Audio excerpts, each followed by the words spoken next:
Je disais que j'arrive chez vous, oh, et je suis déjà chez vous. Bon, quand je dis chez vous, il faut bien comprendre.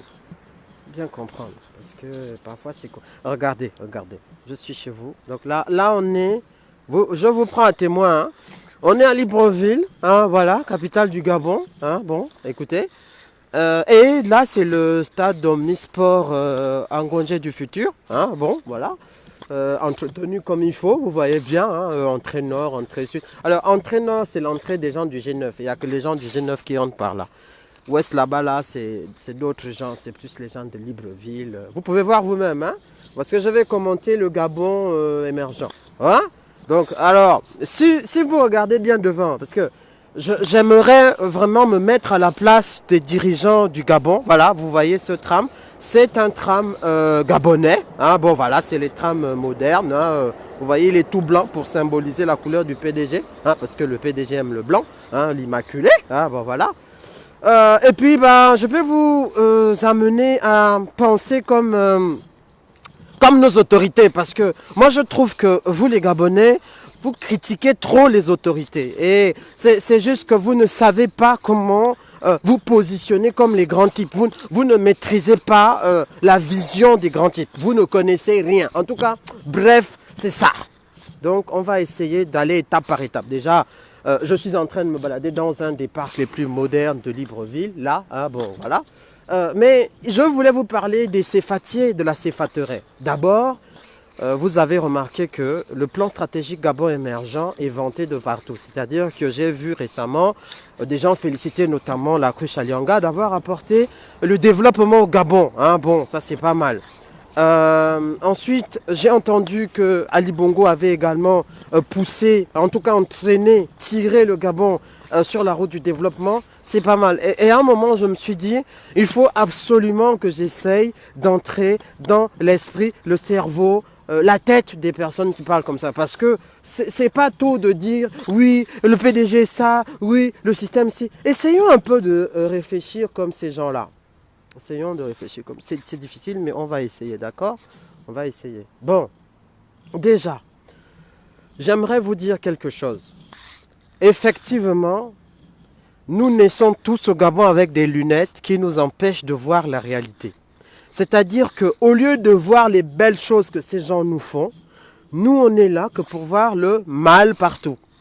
Vous qui êtes en train de regarder ma vidéo là, quand vous allez regarder le jardin de la Pairie, hein, vous allez voir des gens qui sont des drogués, un jardin où les gens pissent, où les gens chient, tout ça. Mais c'est pas ça. C'est parce que vous avez une déformation de la réalité. Regardez la réalité du jardin de la Pairie. Voilà, voilà. Là, je suis dans les yeux d'un ministre. Prenons par exemple le ministre de l'aménagement du territoire. Prenons par exemple un des soutiens de Farzon. Prenons Farzon lui-même ou Ali Bongo. Voilà. Donc là, nous sommes en train... Je vous amène. Ma caméra a été configurée spécialement pour que vous puissiez voir de vos yeux hein, le développement gabonais. Parce que vous vous trompez de vision. Enlevez les lunettes. Jetez-vous dans cette vision émergente et regardez ce que vous n'arrivez jamais à observer et vous n'êtes là qu'à critiquer. Qu'à critiquer, critiquer, critiquer. Vous voyez, par exemple, là-bas devant, c'est là où il y a souvent les vendeuses de Montbouette.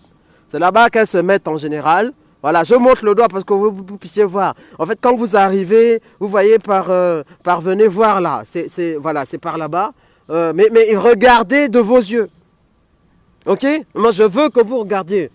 Voilà, je vous amène et je continue.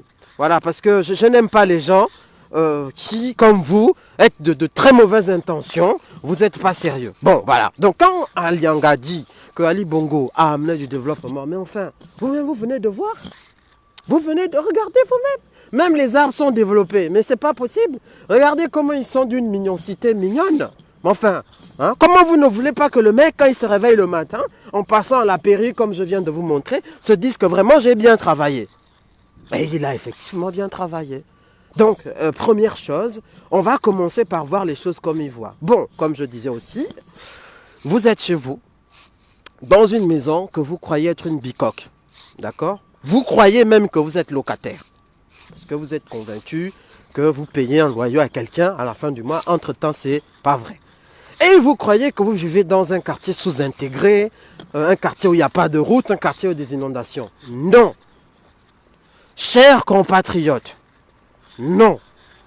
Voilà, grâce aux projets émergents, là c'est le pluriel parce qu'ils sont nombreux, grâce aux projets émergents, en fait, il faut que vous essayiez de voir la réalité de la situation dans laquelle vous vivez.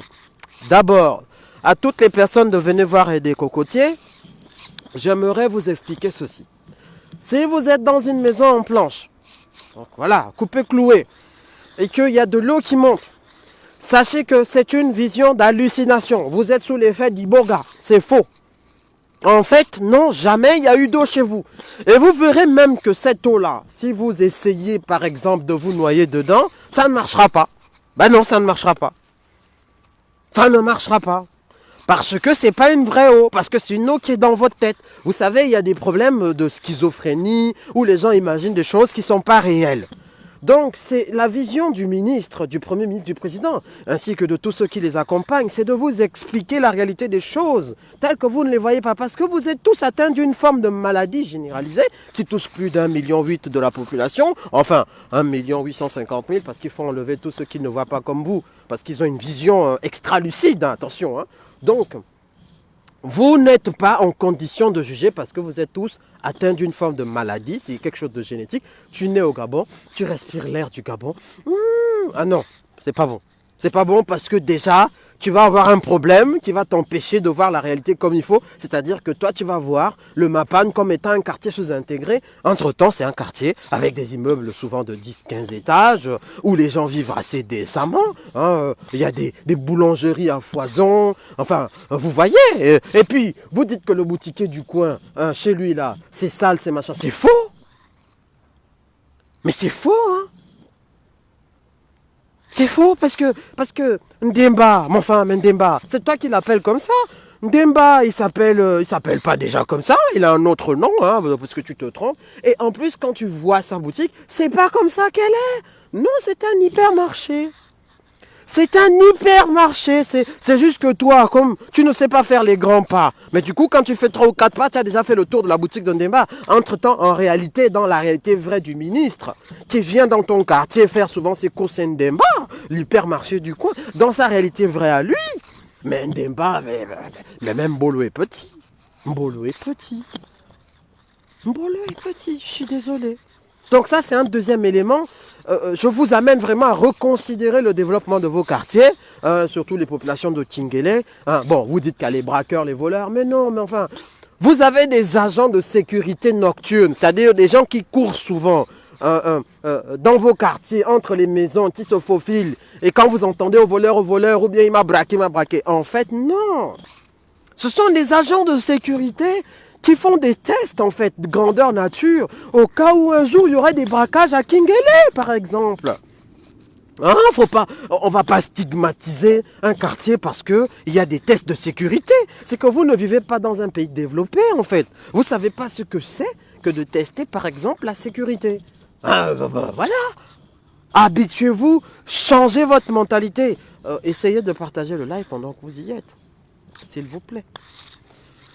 Alors, c'est là qu'arrive la notion de céphatier. Alors, parce que c'est quelque chose qui est quand même intense.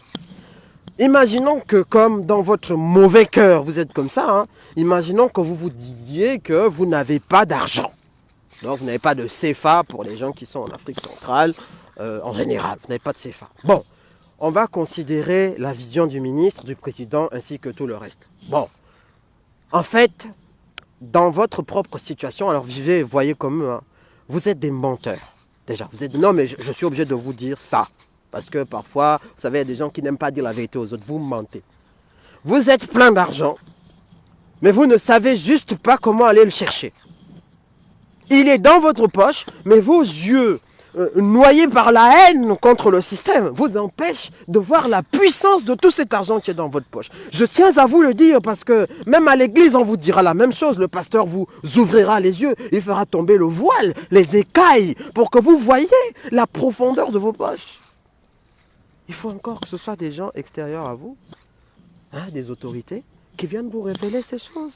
Vous ne pouvez pas en prendre conscience vous-même que vous avez beaucoup d'argent. Mais enfin, comment est-ce que moi je sais que vous avez beaucoup? Parce que moi, à un moment, je me suis dit, mais... Et puis mes écailles sont tombées, parce que là, je vous parle en tant que quelqu'un qui est extra lucide. Hein.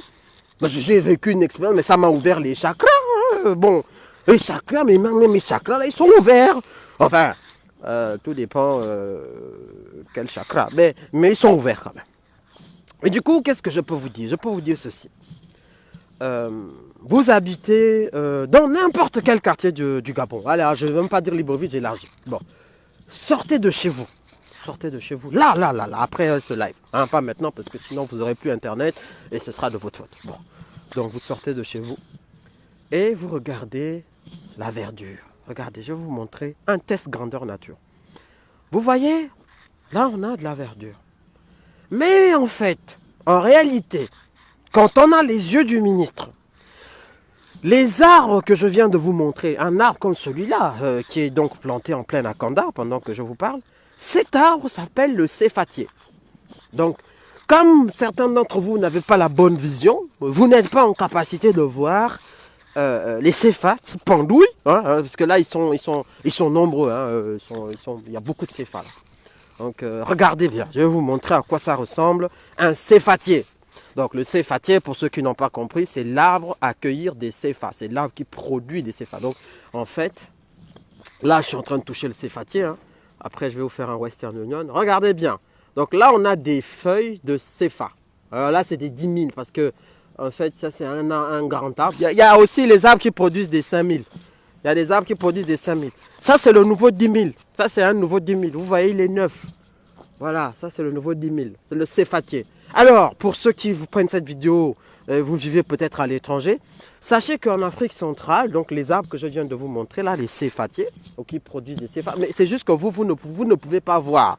Parce que vous avez les yeux qui sont voilés par le mauvais cœur. Tous ceux qui vont regarder ce live, si vous ne voyez pas les billets de CFA, les 10 000, les machins, comme moi je vois, comme le ministre voit, comme Alianga voit, comme tout le reste voit, comme Akrambessi, toute la clique, comme les grands types, les détourneurs, les machins. Si vous ne voyez pas ça, sachez que vraiment vous avez fait le test de mauvais cœur en grandeur nature. Donc ces céfatiers-là, comment ça se passe concrètement?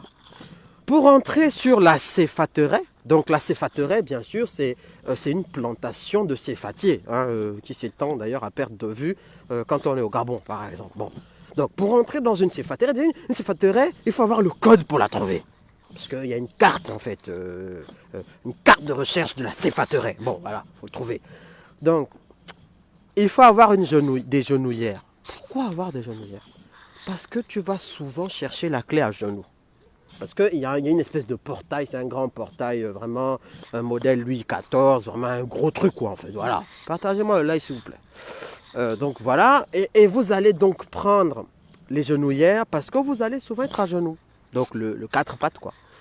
Bon, une fois que vous allez grimper, non, vous faire grimper, non. Une fois que vous allez trouver l'astuce pour trouver les clés, donc là, il y a ramassage de clés, 4 pattes. Allez, faites l'exercice dans votre salon. Je me mets à 4 pattes pour aller chercher la clé de la céfateraie.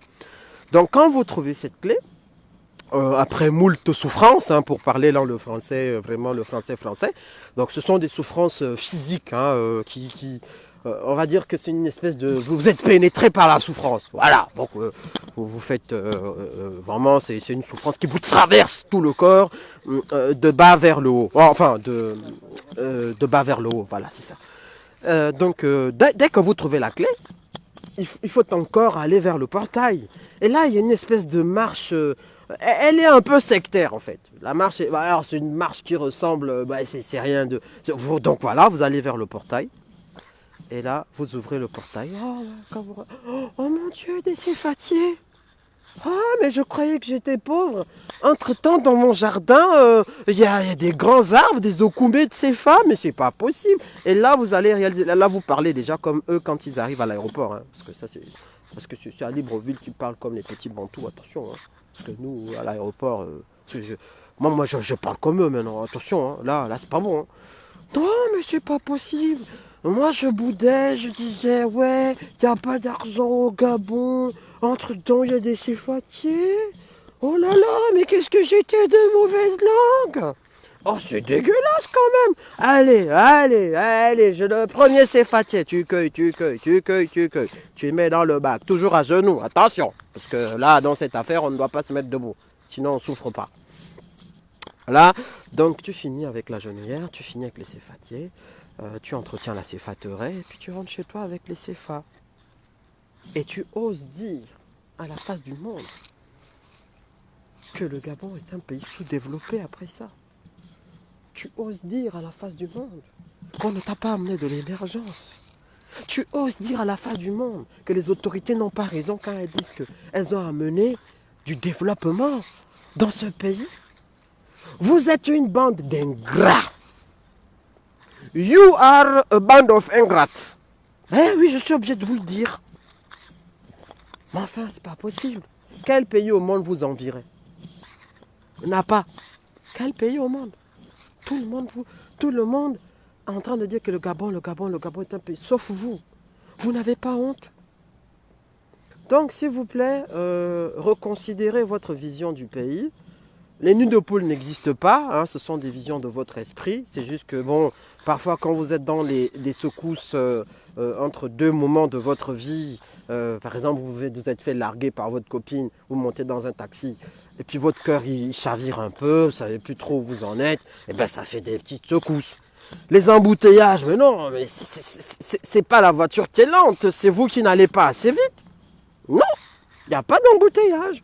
Les routes sont larges, c'est vous qui les voyez juste petites parce que vos yeux sont bizarres, ils sont déformés. On sait que c'est un problème génétique hein, qui touche la plupart des Gabonais, je l'ai dit en introduction. Ok? Donc à partir de maintenant, s'il vous plaît, pour nous qui sommes en Europe, nous aurions besoin que vous qui êtes en Afrique, là, vous puissiez nous envoyer des CFA, hein, un grand nombre. Donc s'il vous plaît, conditionnez-vous pour le faire. Et entretenez bien vos céfateraies. Retrouvez les céfatiers qu'il faut. Amenez-les nous. Envoyez-nous par Western Union, par ce que vous voulez. Nous voulons profiter de votre développement. Et nous voulons que vous arrêtiez de faire le mauvais cœur.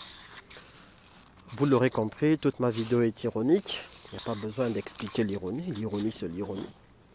Mais enfin, à un moment donné, il faut quand même savoir entrer dans la tête d'une personne pour essayer de comprendre si c'est toi qui dis n'importe quoi ou si c'est la personne qui a bu ou fumé quelque chose. Dans le cas présent, je crois que tous ceux qui parlent de émergence de machin de trucs et de muches, ils n'ont pas seulement fumé, ils n'ont pas seulement bu. Comme Astérix, ils sont tombés dedans quand ils étaient bébés. Il y a un truc, Cherchez pas, il y a un truc, un machin, une chose, c'est pas clair. C'est pas clair, il y a un truc qui va pas. Ok? Sur ce, je vous souhaite une excellente journée et je vous laisse céfatiser et entretenir vos céfateraies. Ah ciao, bon dimanche.